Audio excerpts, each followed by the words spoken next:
manok. Ayan o.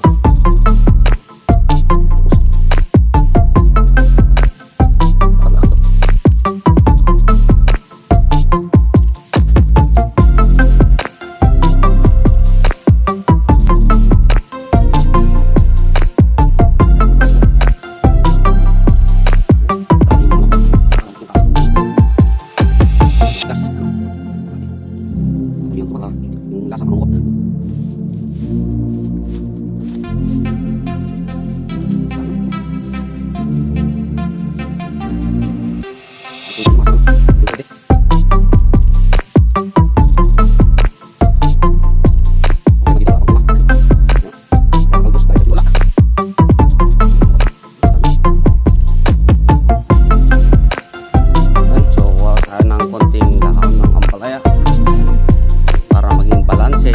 Lasa, may konting pait-pait.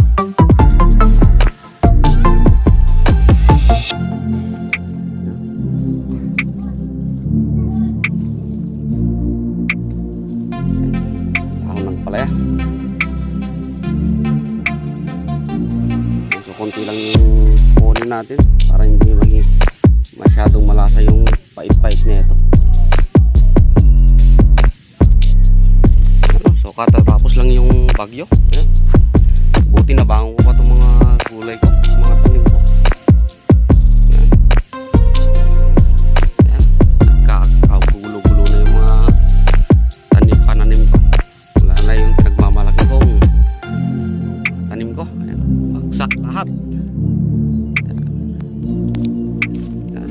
Pati mga bunga ng papaya ko. Ayan. Bagsak lahat. Ayan. So total bagsak naman. Buha tayo ng konting ayan, papaya ng sakto-sakto, tinola. Ayan. Ayan mga kasiman, ito yung nabili namin native na manok sa palengke. Medyo may kamurahan lang yung bayad nito. So wala kami manok, bumili kami ni Mrs.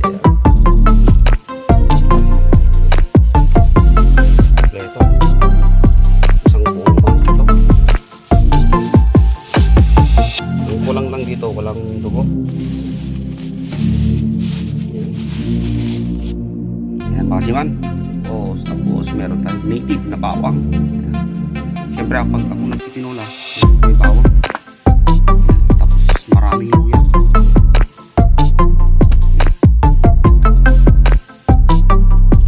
Ayan. Ayan pakasiman. So ang problema ko ngayon, ayan, kailangan na maagang magluto dahil wala kaming kuryente dahil nga sa napakalakas na bagyo. Ninyo ka pa yun. Alas 4 pa lang. So alas 4 pa lang mga kasiman. 45 pa lang.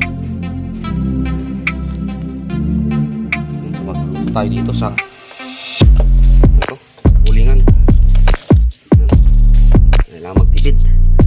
Yan, eksakto ko yung malunggay bumagsak dito sa likod. Pwede pang gumawa. Papasok na yung mga malunggay. Bumagsak yung malunggay namin sa likod. Yan. So magluto na tayo mga kasiman na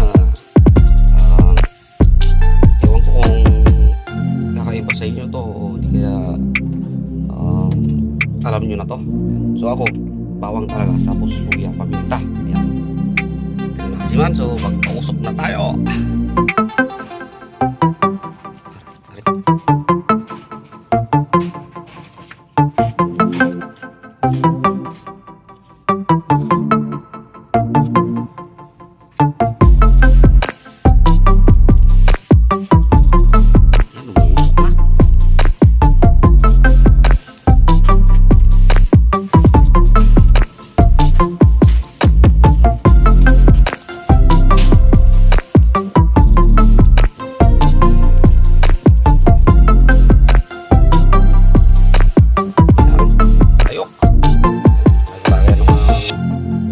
Mantika, yung pang kikirok ko, yan, bawang, sabay ko na rin yung luya.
paminta.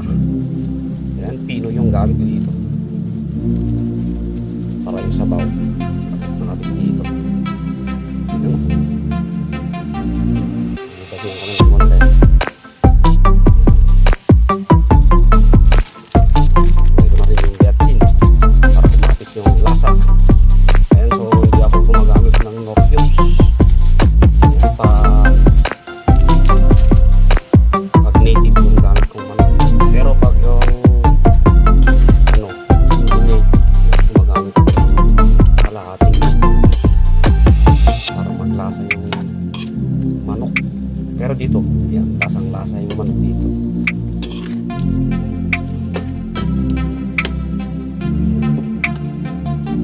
Yan, medyo parang kakaiba itong pinula ko makasima na yan. No? Yan, grabe. Yan makasima, no? Kita nyo? Medyo nag-brown na yung kulay niya. Nagmamantika na. Yan yung mantika. Parang sauce.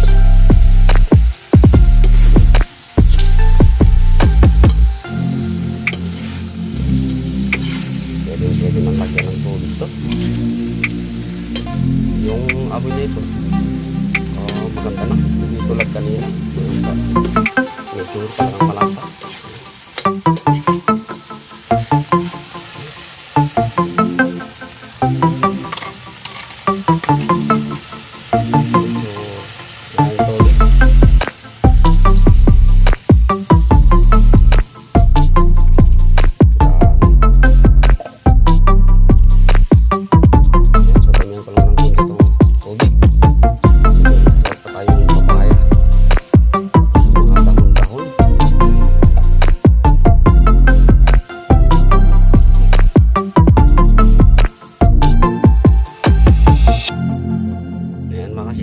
Malapit ng kumulo.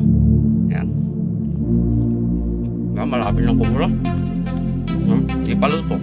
Nagutom na ako. Lagyan ko na ng asin. Asin.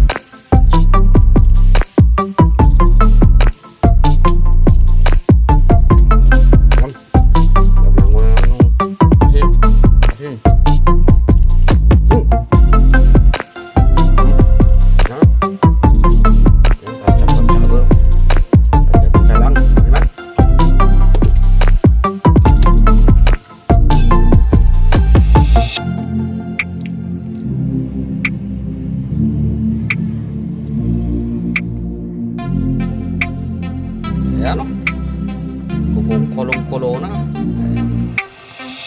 Parang mabilis lumambot to. Siguro bata to. Ayan. Nararamdaman mo yung laman. Ayan. So, konting timpla.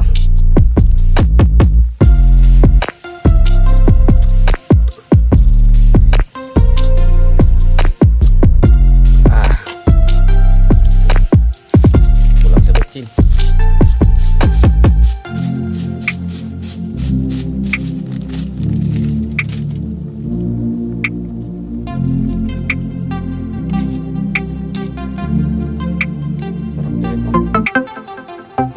Dalam.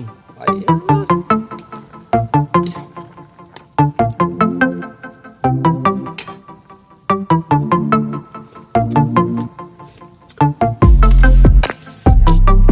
Pwede na. Ayan. So, palamputin pa natin ng konti para mas madaling kainin yung laman. Grabe yung tulo.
papaya.